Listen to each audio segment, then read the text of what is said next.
Hello, everyone. I went to the grand opening of Elston Electric, Chicago's newest arcade. It's at 1357 North Elston, right next to the Salt Shed. For those who don't know, the Salt Shed is a huge concert venue that used to be a salt shed.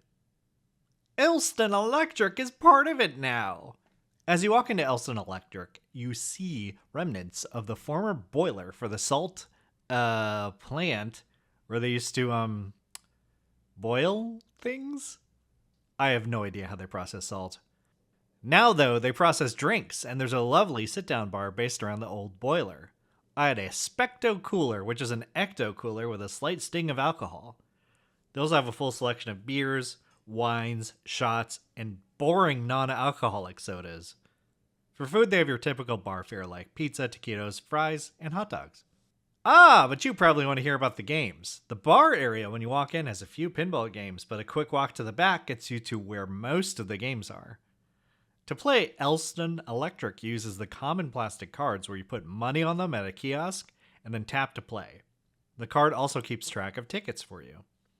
There's a lot of ticket machines here, from the classic skee ball to coin pushers to throw stuff into things. And what kind of prizes can you get for your tickets? Some of the coolest I've seen, really. They have He-Man, G.I. Joe, Star Wars, Godzilla toys. It's all stuff that a dork like me would actually buy at a store. And it's nice to see it's not all no-name cheap junk you typically find at ticket prize counters. Moving on from the ticket stuff, there's a lot of modern pinball machines here. Mostly brand new Stern machines, but also some older pinball tables. I was floored to see a Hercules machine here. I've never seen one in person, and if you don't know what this is, it's huge. Literally. In 1979, Atari made the world's largest commercially released pinball machine, and it's this. The pinball is the size of a billiard ball, and it's kind of awkward to play. Still, it was amazing to see a piece of history like this in person and playable.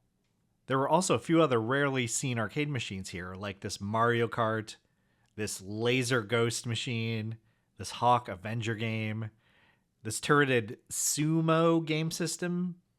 Then there were some arcade classics like Burger Time, Primal Rage, Pole Position 2, Tron. I also like several of the non-game games, like this Garbage Pail Kids fortune teller. Atom Bomb gives you a fortune. Then there's this mystery outhouse, which I'm going to spoil for you. You pay $1, and a dummy of an old prospector tells you to leave him alone while he uses the toilet. This place has a great feel to it. I like the decor. If you look around, you may notice many of the characters on the wall, and you may also think, hey, they ripped off Bob's Burgers for these.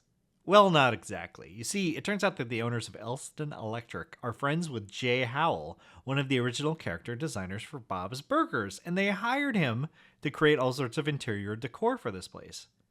How do I know? I asked him.